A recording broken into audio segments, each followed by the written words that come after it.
Que Dieu vous bénisse au nom merveilleux de notre Seigneur et Sauveur Jésus-Christ. Nous bénissons l'Éternel notre Dieu et je suis dans la joie en ces jours de partager avec vous la parole de Dieu, la parole qui donne la vie, la parole qui donne le salut éternel. Est-ce que j'ai parlé à quelqu'un?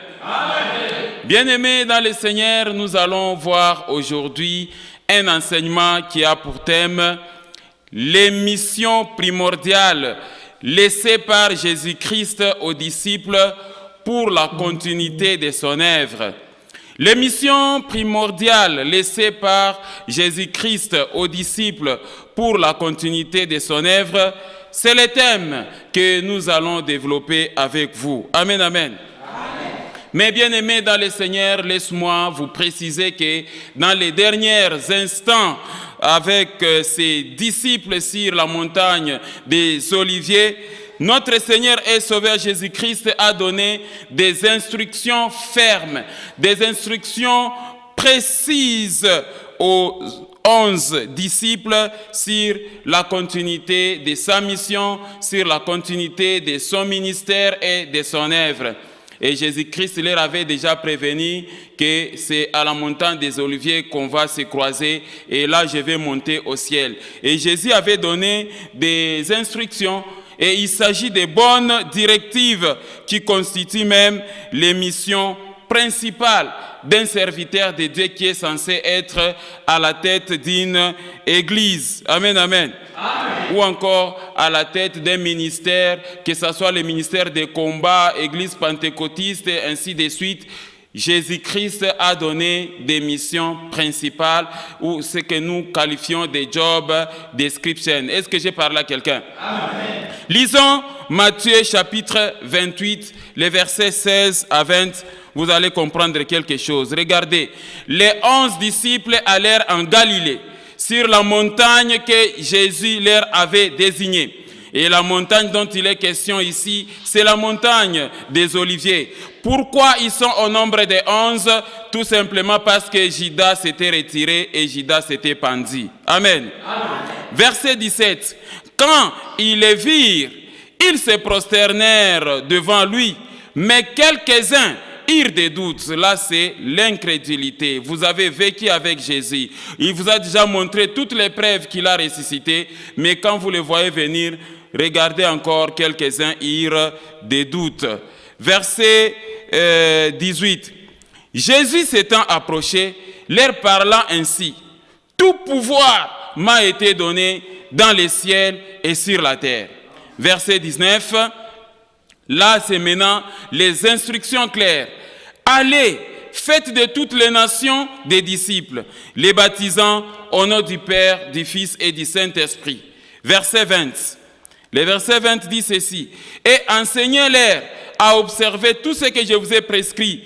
Et voici, je suis avec vous tous les jours jusqu'à la fin du monde. » Amen. Amen.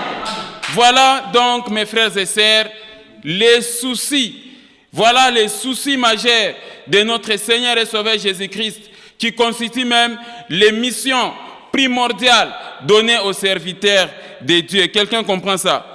C'est ça, les soucis de Jésus pour les êtres humains. C'est l'obtention du salut. Et c'est ça même les objectifs principaux pour toutes les églises du monde entier, pour tout serviteur qui est censé être à la tête de l'église. Voilà comment il faut continuer l'œuvre du ministère. Les problèmes de combat spirituel, la chasse aux sorciers, ça vient après. Est-ce que j'ai parlé à quelqu'un? Donc, mes frères et sœurs, ce qu'il faut comprendre synthétiquement en termes de mission primordiale que Jésus-Christ a donné à ses 11 disciples sur la montagne des Oliviers avant son ascension. Les 3 missions primordiales que Jésus-Christ avait données aux 11 disciples sur la montagne des Oliviers avant son ascension. 1. Allez, faites de toutes les nations mes disciples. 2. Baptisez les disciples en mon nom. Et ça, c'est le problème des baptêmes et la nouvelle naissance. 3. Enseignez les disciples à observer ce que je vous ai prescrit. c'est-à-dire les commandements de Dieu. Amen, amen. Voilà, mes frères et sœurs, les instructions très claires que le Seigneur Jésus-Christ donne aux disciples, aux 11 disciples, aux apôtres, et que c'est sur cette base que nous aussi, serviteurs de Dieu d'aujourd'hui, nous devons continuer. Voilà les job description des serviteurs de Dieu. Ici, il n'est pas question de mettre à l'avance la sorcellerie ou encore donner aux fidèles chrétiens des prophéties de terreur. Non. Oh non, voilà, je vois un cercueil sur ta tête, je vois un serpent dans ton lit, ou encore on est en train de creuser une tombe pour toi, on veut te tuer, ou encore on veut mettre fin à ta vie. Et quand vous parlez de foi aux femmes enceintes, que nous voilà, je vois un combat à la technique. Le royaume des ténèbres, les sorciers, se sont décidés de te liquider à la technique. Soit vous partez, toi et ton bébé, soit c'est toi qui restes, soit c'est ton bébé qui reste, tout ça. Bon, quand vous donnez des prophéties ainsi, qu'est-ce que vous créez dans la foi de la personne qui est devant une telle situation? Amen, amen. Amen. Oh, je vois je vois la césarienne. Oh, tout ça, ainsi de suite. Donc, toutes ces choses ici, vous devez les mettre au second rang. Est-ce que j'ai parlé à quelqu'un? Le job description est très clair. On ne doit pas mettre la chasse aux sorcières en première position. Il est question d'abord de faire des disciples, de les baptiser et de les enseigner les commandements du Seigneur. Est-ce que j'ai parlé à quelqu'un? Donc, je reviendrai sur l'enseignement sur les prophéties de terreur, comment ça détruit la foi des chrétiens, ça crée la peur et ça fait qu'un chrétien ne peut plus exercer sa foi. Est-ce que quelqu'un comprend ça? Amen. Revenons donc à l'enseignement et pour sa compréhension, notre enseignement est subdivisé en 3 parties. Dans la première partie de l'enseignement, nous allons voir aller, faites de toutes les nations mes disciples. Deuxième partie, baptisez les disciples en mon nom, baptême et nouvelle naissance. Troisième partie, enseignez les disciples à observer ce que je vous ai prescrit, c'est-à-dire les commandements de Dieu. Amen, amen. Voilà donc, mes frères et sœurs, les 3 parties qui constituent même la charpente, l'ossature de notre enseignement pour sa bonne compréhension. Et je vous prie de me suivre attentivement. Je suis convaincu que vous allez apprendre quelque chose parce que la Bible dit « Mon peuple périt parce qu'il lui manque la connaissance ». Et j'aimerais vous transmettre cette connaissance de la parole, vous chrétiens et vous serviteurs de Dieu, afin que vous sachiez que quand vous êtes à la tête de l'église ou encore quand vous êtes appelé à servir dans une église ou dans un ministère, quelles sont les missions primordiales, quelles sont les principales missions que Jésus-Christ vous a données, vous a confiées dans ce monde. Est-ce que j'ai parlé à quelqu'un? Amen. Commençons avec notre première partie de l'enseignement et c'est cette première partie qui constitue la première instruction de Jésus-Christ. Il dit « Allez, faites de toutes les nations les disciples de Jésus-Christ ».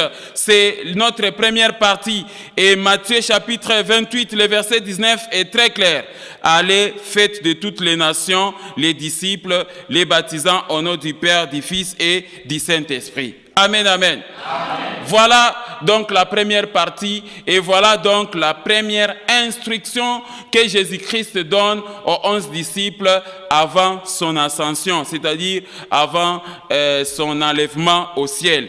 Bien-aimés dans le Seigneur, quand Jésus-Christ dit que allez faire de toutes les nations mes disciples, il n'est pas question ici de faire des disciples d'un pasteur, de faire des disciples d'une communauté ou de faire encore des disciples d'un homme. Mais il s'agit des disciples de Jésus-Christ. Est-ce que j'ai parlé à quelqu'un? Amen. Ce n'est pas donc les disciples d'un mouvement ou encore les disciples de qui que ce soit. Vous devez comprendre ces choses. vous devez comprendre que, et vous, pasteurs, vous devez d'abord être disciples de Jésus-Christ avant de faire des disciples.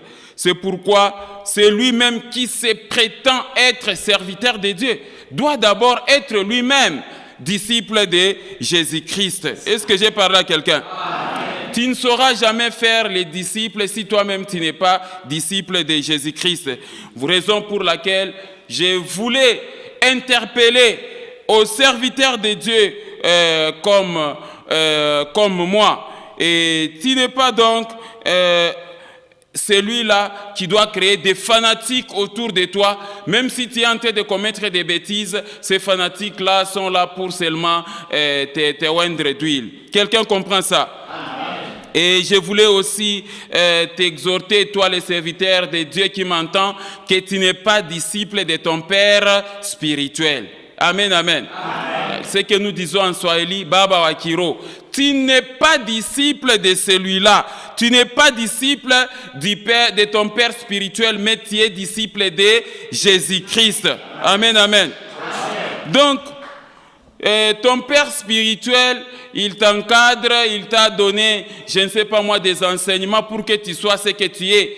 Et tout ce que Dieu te demande, c'est de prendre le bon côté de ton Père spirituel. Parce que si tu deviens disciple de ton Père spirituel, si ton Père spirituel est ivrogne, toi aussi tu le seras. Si ton Père spirituel est adultère, toi aussi tu le seras. S'il est cupide, tu le seras aussi. C'est comme ça qu'il faut faire très attention avec le phénomène Baba Wakiro. Il faut faire très attention. Est-ce que j'ai parlé à quelqu'un? Vous ne devez pas tout gober. Donc, ce phénomène des pères spirituels détruit des fois les comportements des serviteurs quand il est seulement un suiveur aveugle. Est-ce que j'ai parlé à quelqu'un? Si votre papa spirituel est une mauvaise personne, vous serez aussi une mauvaise personne. Et je reviens sur les principes que je développe dans cet enseignement. Il faut être disciple de Jésus-Christ pour faire et former des disciples de Jésus-Christ. Amen, amen. Si votre père spirituel est disciple du diable, vous serez aussi disciple du diable. C'est comme ça, vous jeunes serviteurs qui avez l'habitude de solliciter certains serviteurs. Non, j'aimerais que tu sois mon père spirituel. J'aimerais que tu sois mon père spirituel. Est-ce que tu connais l'état d'âme de la personne à qui tu es en train de tendre la main? Amen, amen. Il faut faire donc très attention. Et si je suis en train de vous avertir ainsi, mes frères et sœurs, mon profond désir, c'est de voir tout simplement cette vocation missionnaire des serviteurs de Dieu fleurir et aller de l'avant. C'est pour que les serviteurs de Dieu puissent exécuter correctement la mission que Jésus-Christ leur a confiée. Est-ce que j'ai parlé à quelqu'un? Bien-aimés, j'aimerais d'abord que nous puissions commencer par les petits A de cette partie de l'enseignement, que vous puissiez comprendre le mot disciple. Le concept disciple même, il signifie quoi? Amen, amen. Voilà la signification du mot disciple. Le mot disciple vient du latin ecclésiastique discipulus et du grec mathetes, et qui signifie élève, étudiant, apprenti. Personne qui reçoit l'enseignement d'un maître et qui fait partie de son école. Personne qui adhère aux doctrines et conceptions d'un maître. Personne qui suit l'exemple de quelqu'un qu'il considère comme maître. Voilà la définition ou la signification d'un disciple. Amen, amen.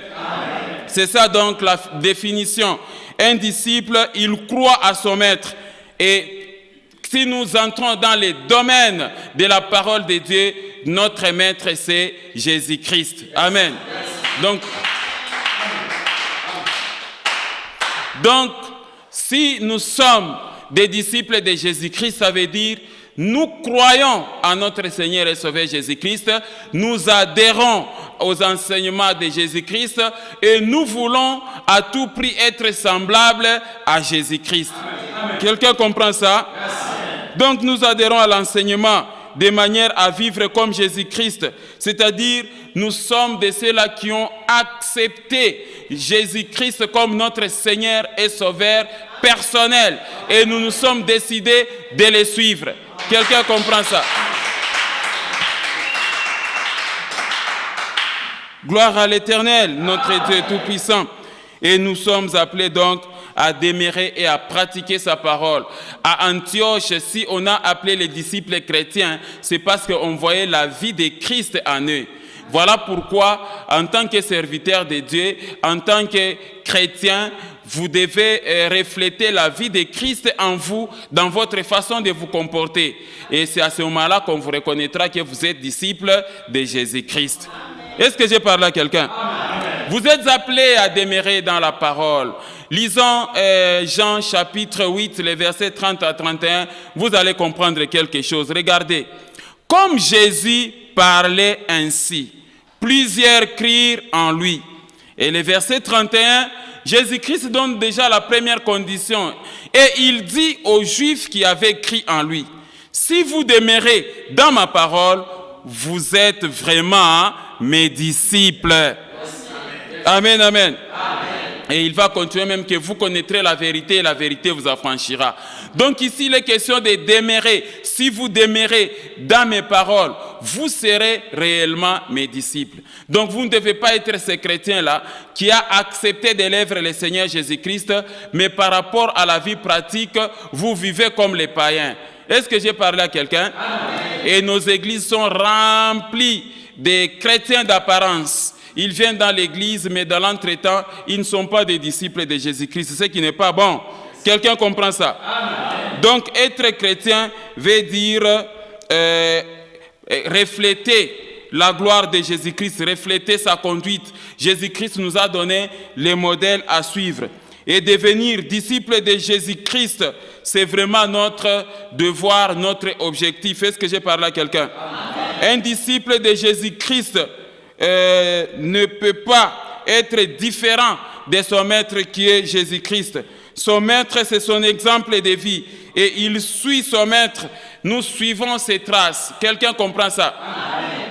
Et quand Jésus-Christ donne cette première instruction, allez, faites de toutes les nations mes disciples. C'est-à-dire, nous avons besoin de voir les chrétiens de nos églises devenir des disciples de Jésus-Christ. Refléter la vie de Jésus-Christ dans leur vie quotidienne.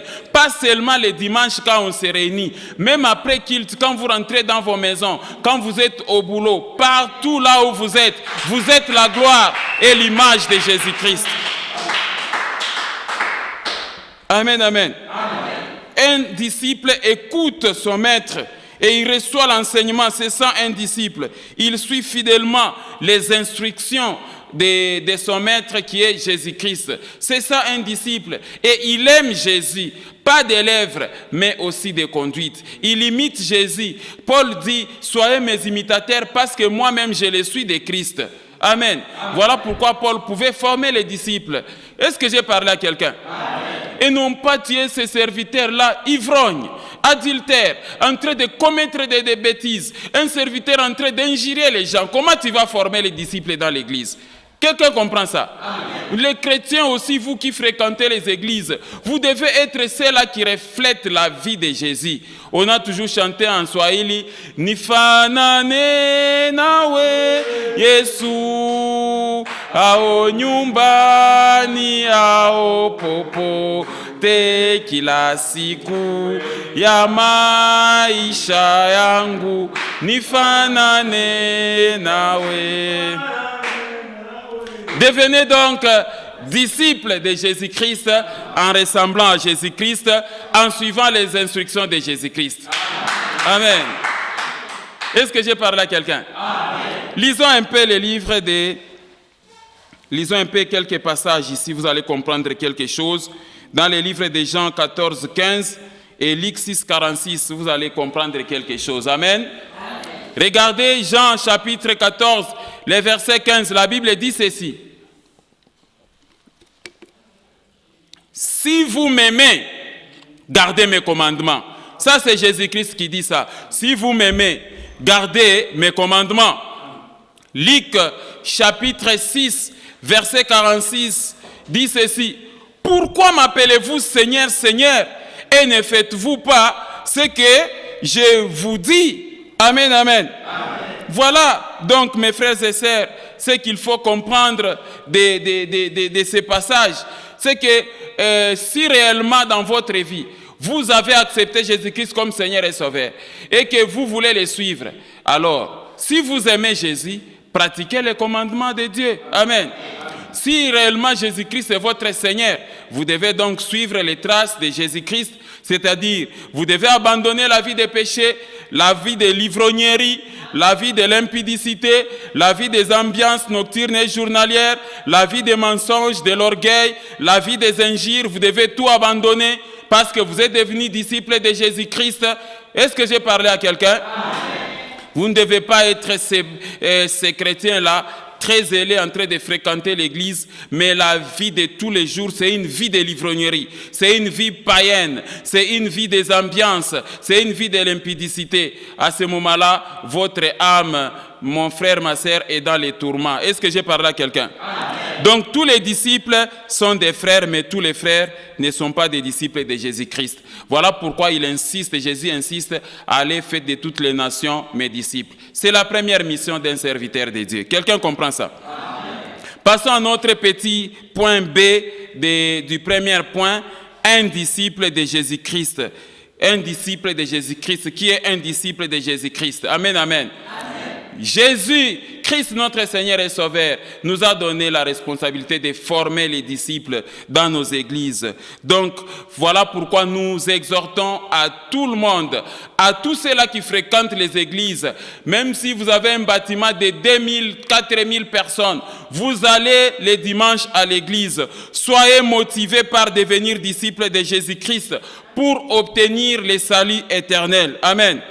Pour le salut de vos âmes. Et tu dois chaque fois te poser la question, où passeras-tu ton éternité? Quelqu'un comprend ça? Amen. Et Jésus-Christ, c'est lui le chemin, la vérité et la vie. Nul ne vient au Père que par lui. Nous avons décidé de les suivre, donc nous devons les suivre et imiter Jésus-Christ. Quelqu'un comprend ça? Amen. Un disciple de Jésus-Christ veille constamment sur sa conduite. À chaque instant et à chaque moment, il veille constamment à ne pas s'écarter du droit chemin. Un disciple de Jésus-Christ ne vit plus pour lui-même, mais il vit pour notre Seigneur et Sauveur Jésus-Christ. Quelqu'un comprend ça? Parce que c'est Jésus-Christ qui est son maître et il doit suivre l'exemple de Jésus-Christ. Nous avons déjà lu un verset qui dit que quoi que vous fassiez en parole ou en œuvre, faites tout pour la gloire de l'Éternel notre Dieu et de son Fils Jésus-Christ. Amen. À chaque fois quand tu veux poser un acte, pose-toi la question, est-ce qu'il y a la part de la gloire de Dieu dans ce que j'ai fait?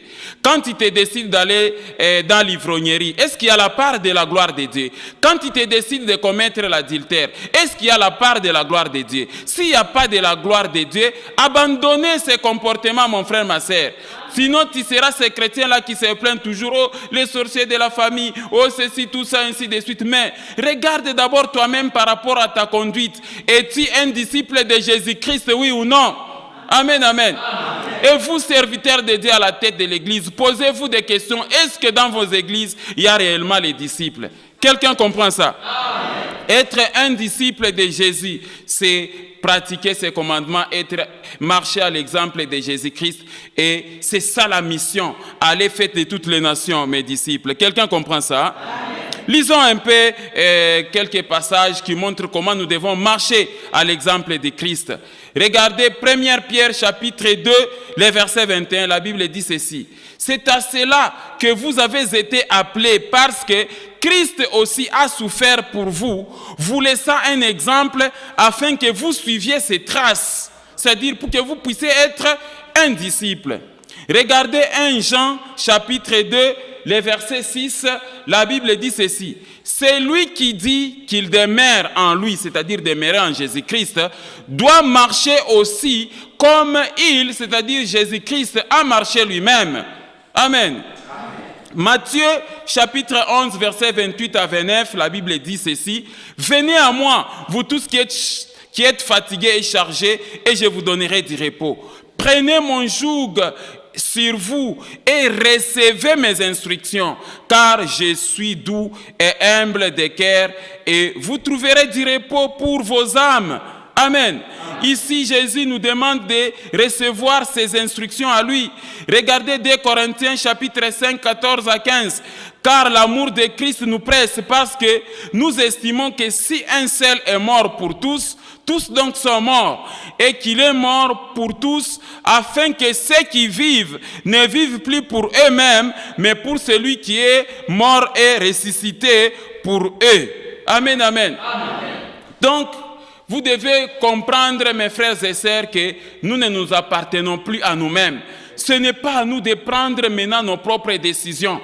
Il faudrait maintenant qu'un disciple de Jésus-Christ soit attentif à la voix intérieure du Saint-Esprit qui lui parle en lui, qui lui demande de faire le bien et d'éviter le mal. Il y a toujours une voix intérieure qui te parle que « Hey, toi !» Arrête de faire ce que tu fais là, c'est mauvais. Et en tant que disciple, il faut écouter la voix du maître. Quelqu'un comprend ça? Amen. Jésus dit que je suis le bon berger, je connais mes brebis me connaissent. Mes brebis entendent ma voix et mes brebis appliquent. Est-ce que j'ai parlé à quelqu'un? Donc, mes bien-aimés, posez-vous la question, êtes-vous disciple de Jésus-Christ?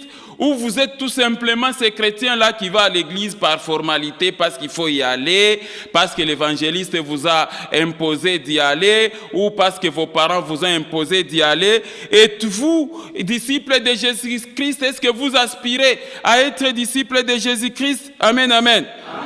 Ou tout simplement, ce qui vous motive d'aller à l'église, c'est le combat spirituel, la recherche des bénédictions. Parce qu'on vous a prophétisé que non, voilà, il y a un cercueil sur votre tête, non, il y a des animaux qui te poursuivent, on te voit déposer, on vous voit en train d'être déposé dans une morgue là, mais c'est maintenant que vous tremblez et vous voyez l'importance d'une église. Non, est-ce que j'ai parlé à quelqu'un?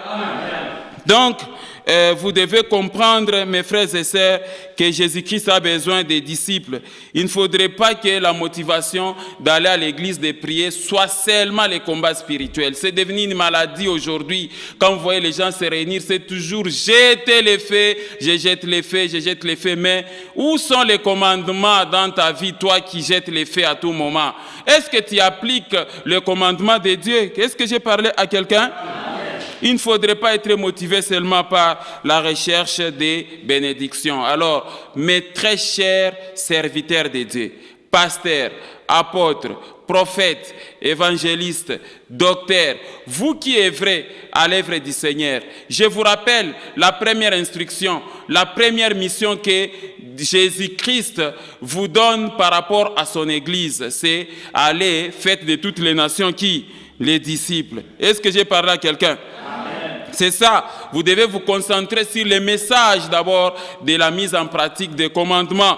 Au lieu de dire à tout moment, je vois un serpent sur ton lit, je vois une souris dans ton ventre, oh non, voilà, on m'a montré une image, on te faisait entrer dans une morgue, tu avais des cotons au niveau des nez, avec des gants de couleur blanche, et tout ça, ainsi de suite. Vous terrorisez les chrétiens pour rien. Est-ce que j'ai parlé à quelqu'un? Et vous, chrétiens aussi, il ne faut pas vous laisser manipuler par des faux prophètes et par ces prophéties de terreur-là qui vous amènent à vivre avec la peur, en train de trembler à tout moment. Même les cancrelats qui passent devant toi, tu commences à trembler. Est-ce que j'ai parlé à quelqu'un? Bon, lisons un peu Matthieu chapitre 7, les versets 15 à 23, vous allez comprendre quelque chose. Gardez-vous des faux prophètes. Ils viennent à vous en vêtements de brebis, mais au-dedans, ce sont des loups ravisseurs. Vous les reconnaîtrez à leurs fruits. Cueille-t-on des raisins sur des épines ou des figues sur des chardons? Verset 17. Tout bon arbre porte de bons fruits, mais les mauvais arbres portent de mauvais fruits. Un bon arbre ne peut porter de mauvais fruits, ni un mauvais arbre porter de bons fruits. Verset 18. Tout arbre qui ne porte pas de bons fruits est coupé et jeté au feu. C'est donc à leurs fruits que vous les reconnaîtrez. Verset 21. Le verset 21 dit ceci. Ceux qui me disent, Seigneur, Seigneur, n'entreront pas tous dans le royaume des cieux, mais celui-là seul qui fait la volonté de mon Père qui est dans les cieux. Verset 22.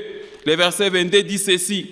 Plusieurs me diront en ces jours-là, Seigneur, Seigneur, n'avons-nous pas prophétisé par ton nom? N'avons-nous pas chassé des démons par ton nom? N'avons-nous pas fait des miracles, beaucoup de miracles par ton nom? Et le verset 23 dit, alors je leur dirai ouvertement, je ne vous ai jamais connu. Retirez-vous de moi, vous qui commettez l'iniquité. Amen, amen. Amen. Donc vous comprenez que le fait de te prophétiser ou le fait de faire des miracles n'est pas synonyme que vous avez affaire à un serviteur. Amen. Et Jésus insiste que non, plusieurs faux prophètes et antichrist sont entrés dans le monde. Ils feront des miracles, ils vous prophétiseront au point même que les élus seront séduits. Amen. Il faut faire très attention, mes frères et sœurs, et que ce qui importe, c'est l'application des commandements. Donc, chers serviteurs, vous avez une mission noble et primordiale. D'abord, c'est aller faire de toutes les nations les disciples de Jésus-Christ. Voilà l'ordre des missions que Jésus-Christ a donné à tous serviteurs. Ce n'est pas d'abord les prophéties là, les prophéties sorcières. Non, ça vient après. La première mission, même la première mission d'un prophète, c'est d'abord de former. Allez, faites de toutes les nations mes disciples. Formez les disciples. Est-ce que j'ai parlé à quelqu'un? En résumé, c'est qu'il faut comprendre de qui est un disciple de Jésus-Christ. Un disciple de Jésus-Christ est celui qui, ayant écouté les enseignements de Jésus-Christ, les met en pratique, suit ses traces, lui obéit et lui ressemble et reste fidèle. Amen, amen. Voilà, mes frères et sœurs, la définition d'un disciple de Jésus-Christ. Et vous devez être un disciple de Jésus-Christ. Est-ce que j'ai parlé à quelqu'un? Passons à notre petit C pour clôturer la première partie de l'enseignement. Et on va parler un peu de quelques conditions exigées par Jésus-Christ pour devenir disciple. Quelles sont les conditions exigées par Jésus-Christ pour être son disciple? Amen, amen.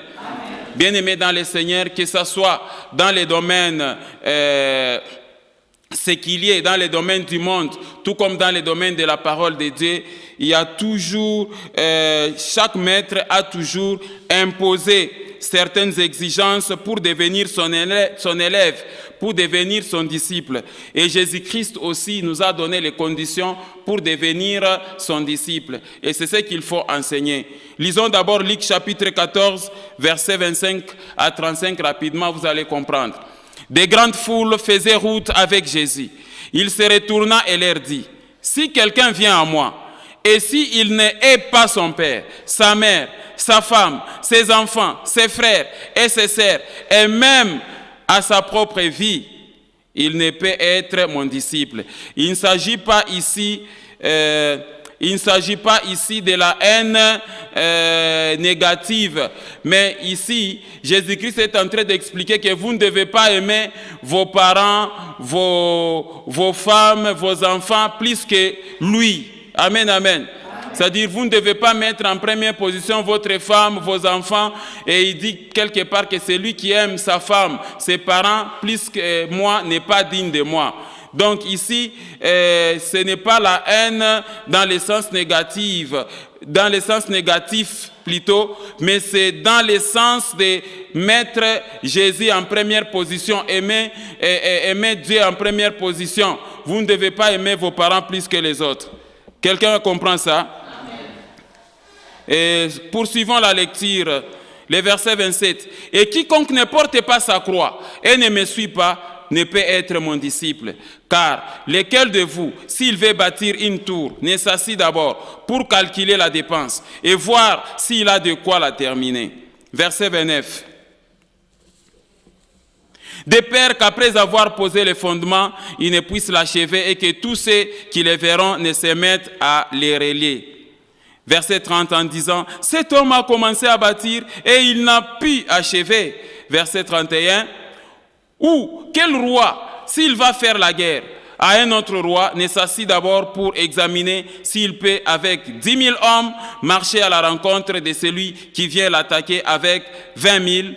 Et s'il ne le peut, tandis que cet autre roi est encore loin, il lui envoie une ambassade pour demander la paix. » Verset 33. « Ainsi donc, quiconque d'entre vous ne renonce pas à tout ce qu'il possède, ne peut être mon disciple. Le sel est une bonne chose, mais si le sel perd sa saveur, avec quoi l'assaisonnera-t-on? Et le verset 35, il n'est bon ni pour la terre, ni pour les fumiers, on les jette dehors, que celui qui a des oreilles pour entendre, entende. Amen, amen. Amen. Donc ici, Jésus-Christ est en train de donner les conditions pour devenir disciple. C'est-à-dire, il faut arrêter avec la vie mondaine, il faut arrêter avec la vie impudique pour devenir disciple de Jésus-Christ. Amen. Ce sont là les conditions à satisfaire pour être disciple. Et Jésus dit la vérité, il ne berce personne. Et il ne berce jamais d'illusion ceux qui l'écoutent. Être disciple de Jésus-Christ, ça coûte un prix fort. Amen, amen.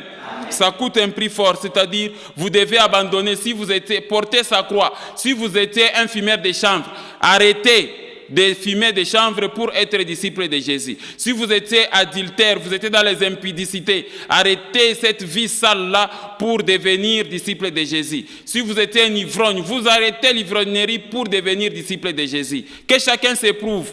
Et c'est ça la mission des missionnaires, des apôtres, des prophètes, tout ça, au lieu d'aller enseigner bénédiction et sorcellerie dans l'église. Est-ce que j'ai parlé à quelqu'un? Alors, qu'est-ce qu'il faut retenir donc des disciples de Jésus-Christ, mes frères et sœurs? Les disciples de Jésus-Christ doivent renoncer à lui-même, à sa vie et à tout ce qu'il possède. C'est-à-dire que sa priorité est de plaire plus que tout à celui qu'il a décidé de suivre et de faire sa volonté. 2. Être disciple de Jésus-Christ, c'est à quoi nous sommes tous appelés. Serviteurs, tout comme chrétiens, nous sommes appelés à être disciples de Jésus-Christ. 3. Faire des disciples de Jésus-Christ, c'est la mission principale que Jésus nous a confiée. Et 4. Il faut être disciple de Jésus-Christ pour faire des disciples de Jésus-Christ. Amen, amen. Amen. Voilà comment vous devez comprendre ces choses, mes frères et sœurs. Est-ce que j'ai parlé à quelqu'un? Donc, en résumé, j'aimerais vous donner encore, parce que j'insiste, parce qu'aller faire de toutes les nations mes disciples, c'est la mission primordiale. Alors, quel est le résumé des conditions exigées par Jésus-Christ pour être son disciple? Je vous fais sous forme d'un résumé pour que cela puisse vraiment rester dans votre tête. Voilà donc le résumé des conditions exigées par Jésus-Christ pour être son disciple. 1. Renoncez à vous-même pour suivre Jésus-Christ. 2. Renoncez à tout ce que vous possédez, même à sa propre vie. 3. Se charger chaque jour de sa croix et suivre ainsi le Maître qui est Jésus-Christ. 4. Donner la priorité au Maître qui est Jésus-Christ et faire passer sa vie au second rang. C'est ça. Tu haïras ton père, tu haïras ta mère, tu aimeras sa propre vie. C'est-à-dire faire passer sa vie au second rang. La priorité, ce sont les choses de Dieu. 5.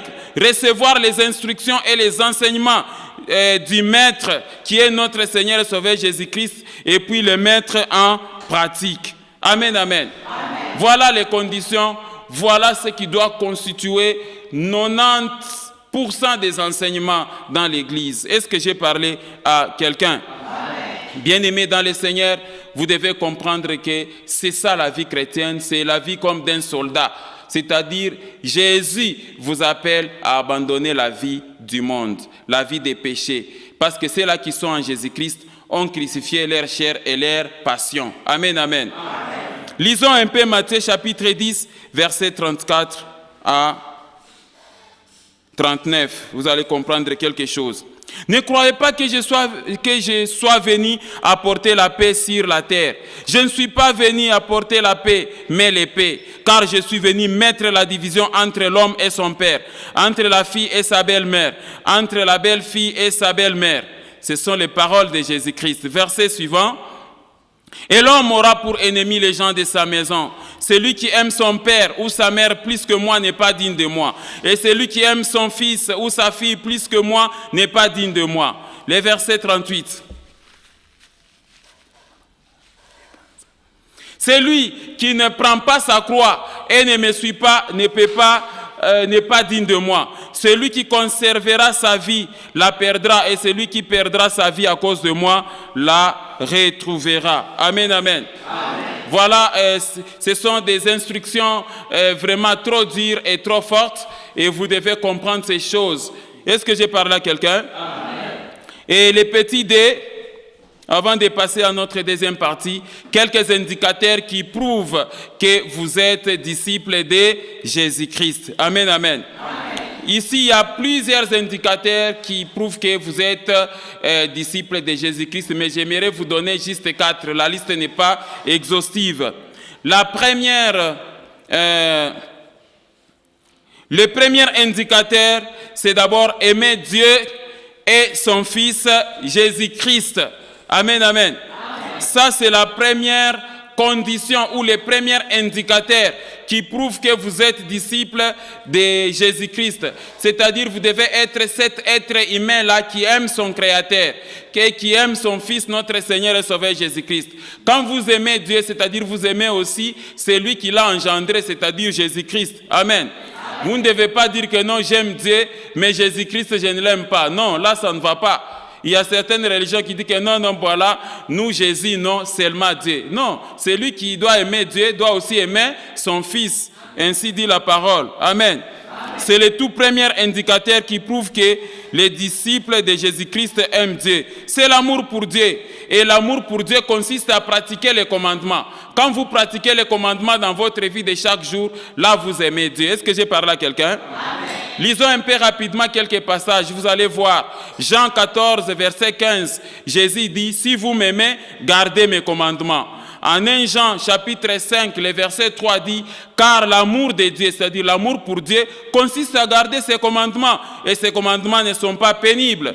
Quand vous êtes en Luc, chapitre 6, verset 46, la Bible dit, pourquoi m'appelez-vous Seigneur, Seigneur, et ne faites-vous pas ce que j'ai dit? Et quand vous êtes en Jean, chapitre 8, verset 30, et Jésus, il dit aux Juifs qui avaient écrit en lui, si vous demeurez dans ma parole, vous êtes vraiment mes disciples. Amen. Si vous lisez aussi les livres de 1 Jean, chapitre 2, le verset 3, la Bible dit, si nous gardons ces commandements, par là, nous savons que nous l'avons connu. Et Jean 15, 10 dit, si vous gardez mes commandements, vous demeurerez dans mon amour, de même que j'ai gardé les commandements de mon Père et que je demeure dans son amour. Amen, amen. C'est ça le premier indice.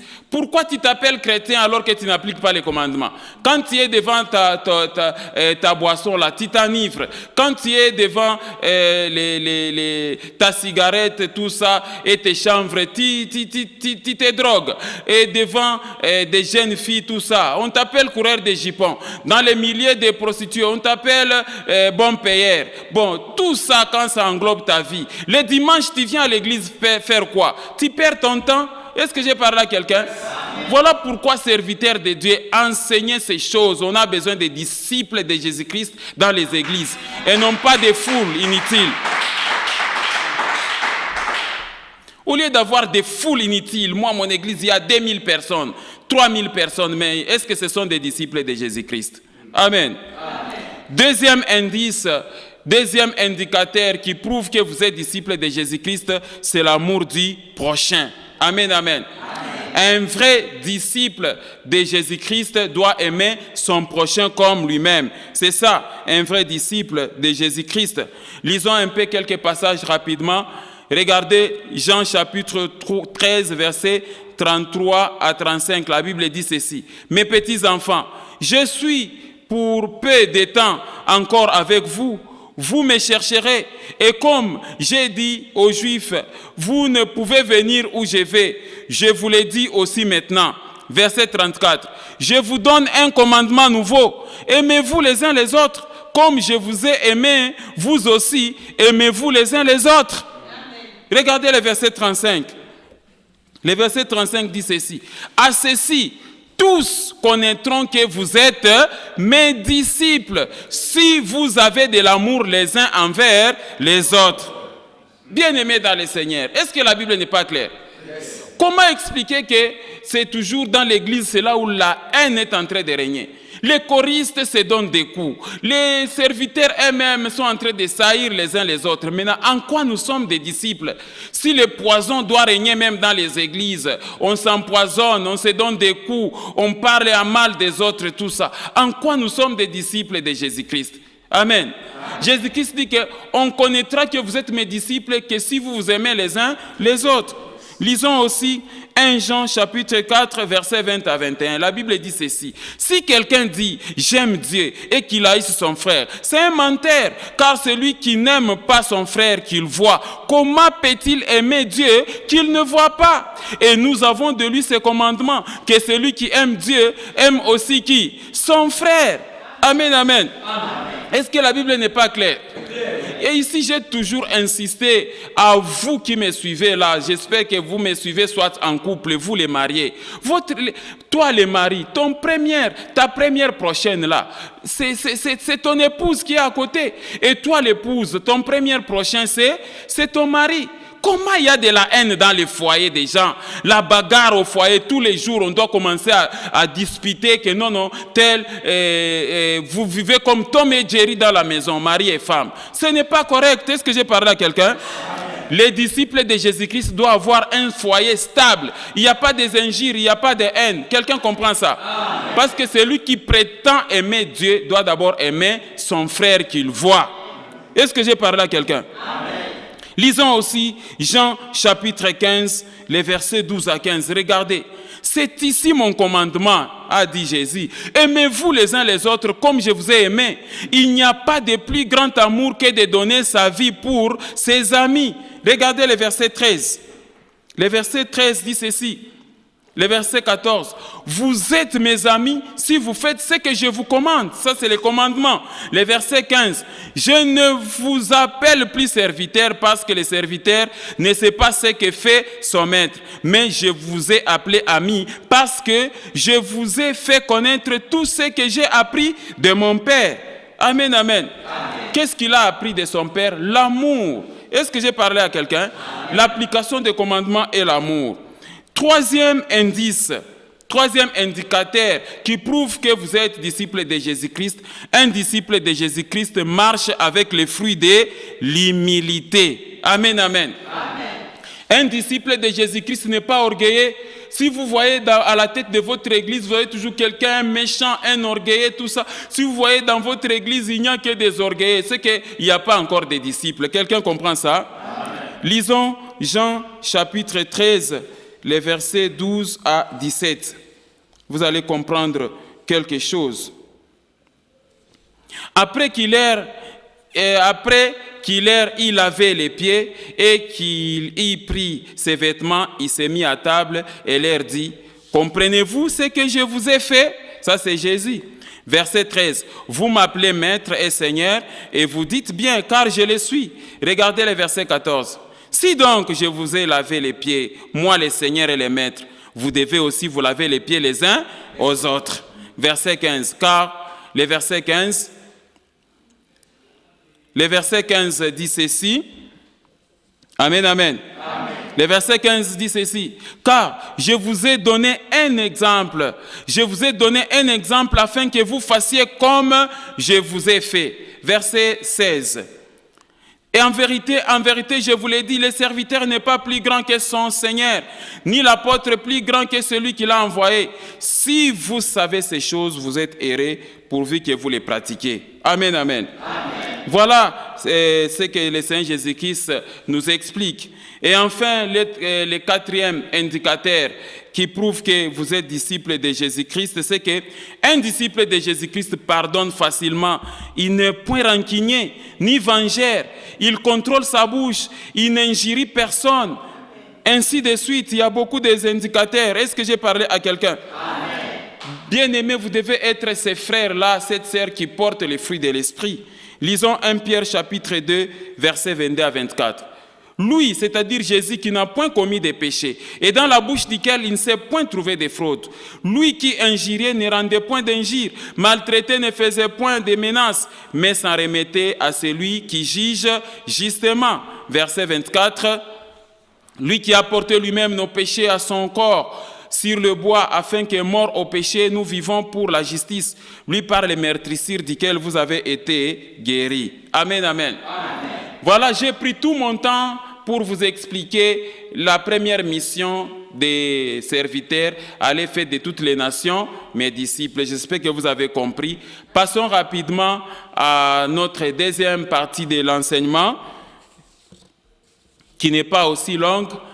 Et notre deuxième partie de l'enseignement, c'est Jésus-Christ qui donne l'instruction, baptisez les disciples au nom de Jésus-Christ. Ici, c'est le baptême et la nouvelle naissance. Et en Matthieu 28, verset 19, il dit, allez, faites de toutes les nations des disciples. C'est ce que je viens de vous expliquer, les baptisant au nom du Père, du Fils et du Saint-Esprit. Amen, amen. Bien-aimés dans le Seigneur, je crois que j'ai expliqué encore dans mes enseignements précédents, la question du baptême est étroitement liée à la question des nouvelles naissances et elle permet à l'être humain de devenir enfant de Dieu et de retrouver la filiation avec son Dieu, la filiation que l'être humain avait perdue suite au péché d'Adam et Ève dans les jardins d'Éden, mais retrouver par la foi en Jésus-Christ à cause des accomplissements des œuvres de Jésus-Christ. Il est dit que nous étions tous morts par nos offenses et par nos péchés, mais le sang de Jésus-Christ a fait de nous enfants de Dieu. Amen, amen. Jésus-Christ, c'est lui la lumière de la nation. Quand il est venu, et la Bible dit qu'il est allé chez les siens ne l'ont pas reçu. Mais à celui qui les reçoit et qui croit en elle donne le pouvoir de devenir enfant de Dieu. Non par la volonté de l'homme, non pas par la chair et le sang, mais selon Dieu. Amen, amen. Oui, c'est de ça donc qu'il s'agit. C'est par la foi en Jésus-Christ que nous pouvons obtenir le salut. Et c'est une question que Jésus-Christ a traitée avec Nicodème. On peut relire rapidement Jean chapitre 3, versets 1 à 12, qui parle des baptêmes. Mais il y a un homme d'entre les pharisiens nommé Nicodème, un chef des Juifs, qui vint, lui, auprès de Jésus de nuit et lui dit, « Rabbi, nous savons que tu es un docteur venu de Dieu, car personne ne peut faire ces miracles que tu fais si Dieu n'est avec lui. » Donc Nicodème a crié au Seigneur Jésus-Christ. Le verset 3. Jésus lui répondit, en vérité, je te le dis, si un homme n'est né de nouveau, il ne peut voir le royaume de Dieu. Nicodème lui dit, comment un homme peut-il naître quand il est vieux? Peut-il rentrer dans le sein de sa mère et naître? Verset 5. Jésus lui répondit, en vérité, je te le dis, Nicodème, si un homme n'est né d'eau et d'esprit, il ne peut entrer dans le royaume de Dieu. Ce qui est né de la chair est chair, et ce qui est né de l'esprit est esprit. Regardez le verset 7. Ne t'étonne pas que je t'ai dit, il faut que vous naissiez de nouveau. Le vent souffle où il veut et tu n'entends le bruit. Mais tu en entends le bruit, mais tu ne sais d'où il vient ni où il va. Il en est ainsi de tout homme qui est né de l'esprit. Verset 9. Nicodème lui dit, comment cela peut-il se faire? Jésus lui répondit, tu es le docteur d'Israël, Nicodème, et tu ne sais pas ces choses. Verset 11, en vérité, je te l'ai dit, nous disons ce que nous savons et nous rendons témoignage de ce que nous avons vu et vous ne recevez pas notre témoignage. Si vous ne croyez pas quand je vous ai parlé des choses terrestres, comment croirez-vous quand je vous parlerai des choses célestes? Amen, amen. C'est comme ça que la question a été traitée. Donc, et ça c'est la deuxième mission que Jésus donne aux serviteurs de Dieu, allez baptiser. Mais avant de baptiser, il faut que les chrétiens soient d'abord disciples. Quelqu'un comprend ça? Allez baptiser, mais qu'est-ce que signifie le mot baptême? C'est quoi le baptême? Vous devez comprendre, serviteurs de Dieu. Voilà la signification du mot baptême. Le mot baptême vient du verbe grec baptizein ou baptizo, qui veut dire plonger, immerger, submerger, laver, se baigner, purifier en plongeant ou en submergeant, rendre pur par de l'eau. Amen, amen. C'est de ça qu'il s'agit. Donc, nous sommes appelés aussi à baptiser les enfants de Dieu. Lisons un peu Matthieu chapitre 3, les versets 11. Vous allez comprendre quelque chose là-bas. Regardez, Matthieu chapitre 3, les versets 11.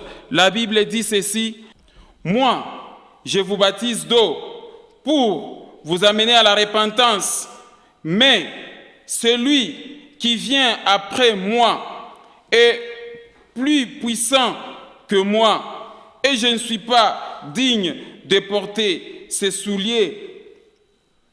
Lui, il vous baptisera du Saint-Esprit et de feu. » Amen, amen. Amen. Donc, vous devez comprendre, mes frères et sœurs, que le baptême par immersion est juste un symbole de purification, un désir profond de conversion au christianisme.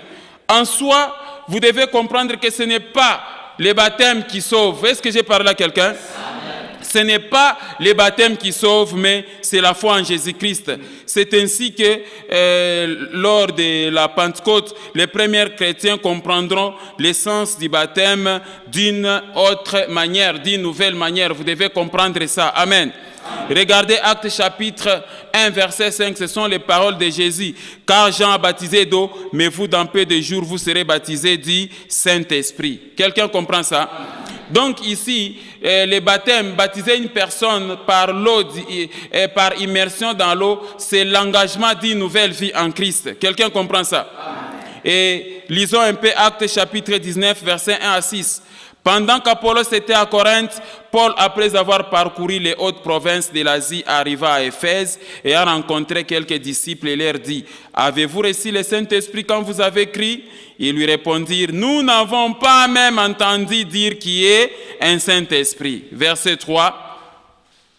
Il dit: « De quel baptême avez-vous donc été baptisés ?» Et ils répondirent: « Du baptême des Jean. » Alors Paul dit: « Jean a baptisé du baptême de repentance, disant au peuple de croire en celui qui venait après lui, c'est-à-dire en Jésus. » Verset 5. Sur ces paroles, ils firent baptiser au nom du Seigneur Jésus. C'est ça, donc, la deuxième mission. Baptiser les chrétiens, les disciples, au nom du Seigneur Jésus. Lorsque Paul leur y imposait les mains, le Saint-Esprit vint sur eux et ils parlaient en langue et prophétisaient. Amen, amen. Voilà donc ce qu'il faut comprendre sur le baptême, mais je reviendrai en détail sur ces choses. Mais que signifie donc être baptisé? Être baptisé en Jésus-Christ consiste à faire à son tour les passages de la mort à la vie qu'il a accompli. C'est-à-dire, nous mourons au péché pour passer à une vie nouvelle en Jésus-Christ avec la force du Saint-Esprit. Amen, amen. Voilà la signification du baptême. Ne vous inquiétez pas, je ferai de ça tout un enseignement. Donc, ce n'est pas les eaux du baptême qui sauvent, c'est la foi en Jésus-Christ qui sauve. Le baptême n'est qu'une formalité quand on te met dans l'eau et puis on t'enlève. C'est juste le symbole d'un engagement de vivre une nouvelle vie en Christ. Est-ce que j'ai parlé à quelqu'un? Alors, pour preuve, laisse-moi vous dire que la plupart des êtres humains que vous apprenez que ce sont des féticheurs, ce sont des sorciers, des ivrognes, des impudiques, des marabouts, tout ça, ainsi de suite. Ils sont passés par le baptême des eaux, des fois dans les églises. Mais est-ce que c'est pour autant qu'ils sont sauvés? Non. Est-ce que j'ai parlé à quelqu'un? Et Jean-Baptiste, d'ailleurs, lui-même, il a constaté, ce qui est essentiel, c'est de produire les bons fruits de la repentance. Amen.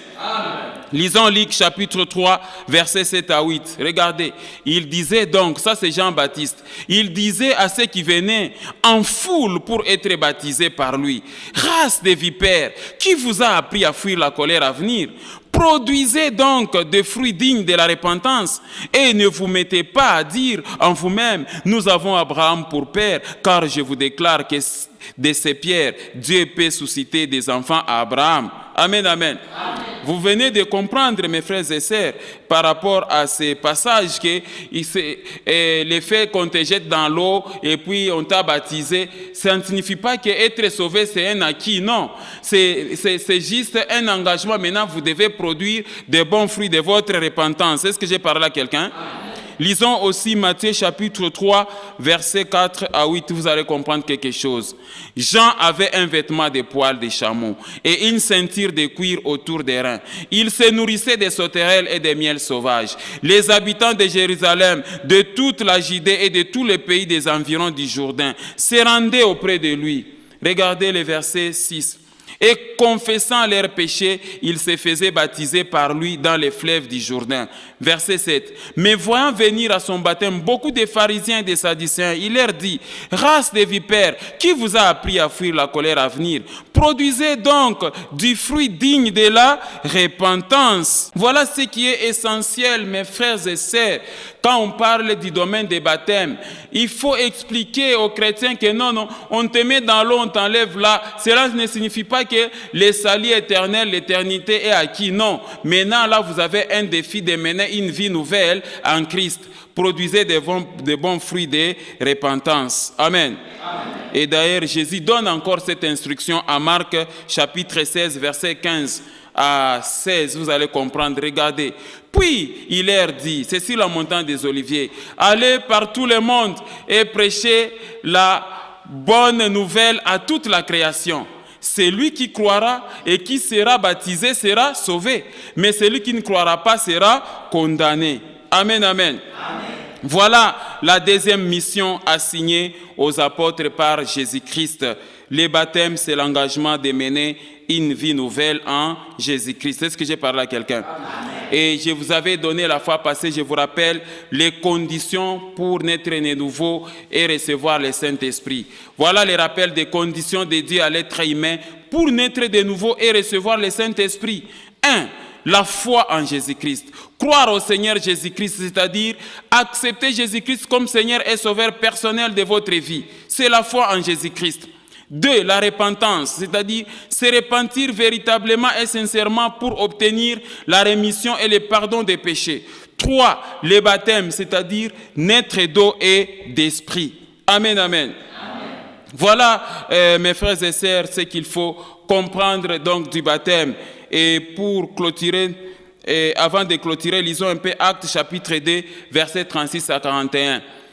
Que toute la maison d'Israël sache donc avec certitude que Dieu a fait Seigneur et Christ, c'est Jésus que vous avez crucifié. Verset 37. Après avoir entendu ces discours, ils eurent les cœurs vivement touchés et ils dirent à Pierre et aux autres, « Hommes, frères, que ferons-nous » Verset 37-38, Pierre leur dit, « Repentez-vous et que chacun de vous soit baptisé au nom de Jésus-Christ pour le pardon de vos péchés et vous recevrez les dons du Saint-Esprit. Car la promesse est pour vous, pour vos enfants et pour tous ceux qui sont au loin, en aussi un grand nombre que le Seigneur, notre Dieu, les appellera. » Verset 40.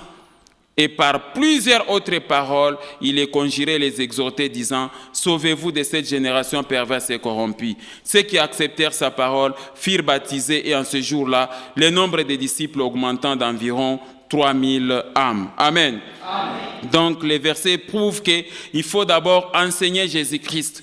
Quand vous enseignez Jésus-Christ, vous donnez les enseignements d'affermissement et ça prouve que les eaux de baptême ne sauvent pas.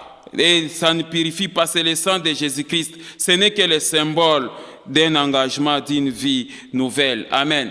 C'est comme ça, Pierre dit, par plusieurs autres paroles, il les exhortait, sauvez-vous de cette génération perverse et corrompue, c'est-à-dire abandonnez la vie des péchés. Lisons 1 Pierre chapitre 3 verset 21. Regardez, cette eau était une figure du baptême qui n'est pas la purification des souillures du corps, mais l'engagement d'une bonne conscience envers Dieu et qui maintenant vous sauve, vous aussi par la résurrection de Jésus-Christ. Amen. Amen. Donc à tous les candidats de baptême, posez-leur des questions. Est-ce que vous avez pris l'engagement d'abandonner la vie des péchés avant même de les baptiser? Quelqu'un a compris? Amen. Amen, amen. Amen. Alors, troisième partie de notre enseignement. Notre troisième partie, c'est la troisième mission. Enseigner les disciples à observer ce que Jésus-Christ a prescrit. Matthieu chapitre 28, 19 à 20. Allez, faites de toutes les nations les disciples, je viens d'expliquer. Les baptisants au nom du Père, du Fils et du Saint-Esprit, je viens d'expliquer. Et enseignez-leur à observer tout ce que je vous ai prescrit. Et voici, je suis avec vous tous les jours jusqu'à la fin du monde. Amen, amen. Amen. C'est la troisième mission. Mes bien-aimés, la troisième mission primordiale assignée aux 11 apôtres par Jésus-Christ avant son ascension. Alors, que signifie le mot prescrire? Que signifie prescrire? Prescrire vient du latin praescribere, un dérivé de scribere qui signifie notamment écrire en tête, mettre en avant. Il signifie aussi ordonner formellement, indiquer précisément ce qui est exigé, ordonner ou recommander expressément avec précision, demander impérativement. Et prescription signifie ordre formel et détaillé, énumérant ce qu'il faut faire. Ordonnance, précepte, règle et ordre. Amen, amen. Amen. Voilà la signification des prescrits. Quand Jésus dit, il faut enseigner aux chrétiens ce que je vous ai prescrit. Qu'est-ce que Jésus nous a prescrit? Jésus nous a prescrit ce qui est en Deutéronome. Regardez Deutéronome chapitre 6, versets 17 et 36. Mais vous observerez les commandements de l'Éternel, votre Dieu, ses ordonnances et ses lois qu'il vous a prescrites. Regardez Deutéronome 36. Car je t'ai prescrit aujourd'hui d'aimer l'Éternel, ton Dieu, de marcher dans ses voies et d'observer ses commandements, ses lois et ses ordonnances, afin que tu vives et que tu multiplies et que l'Éternel, ton Dieu, te bénisse dans les pays dont tu vas entrer en possession. Amen, amen. C'est ça exactement la prescription de Jésus-Christ. Donc, mes frères serviteurs de Dieu, enseignons d'abord les commandements. Amen. Les restes des choses, l'argent, les offrandes, les dîmes, ça vient après. Les sorciers, ça vient après. Enseigner les chrétiens à appliquer les commandements. Est-ce que j'ai parlé à quelqu'un? Quel est le résumé de ce que Jésus-Christ nous a prescrit? Voilà le résumé de ce que Jésus-Christ nous a prescrit. Aimer Dieu de tout son cœur, de toute son âme, de toute sa pensée et de toute sa force. Aimer son prochain comme soi-même. Et on sait voir ça en Matthieu 22, 36 à 40.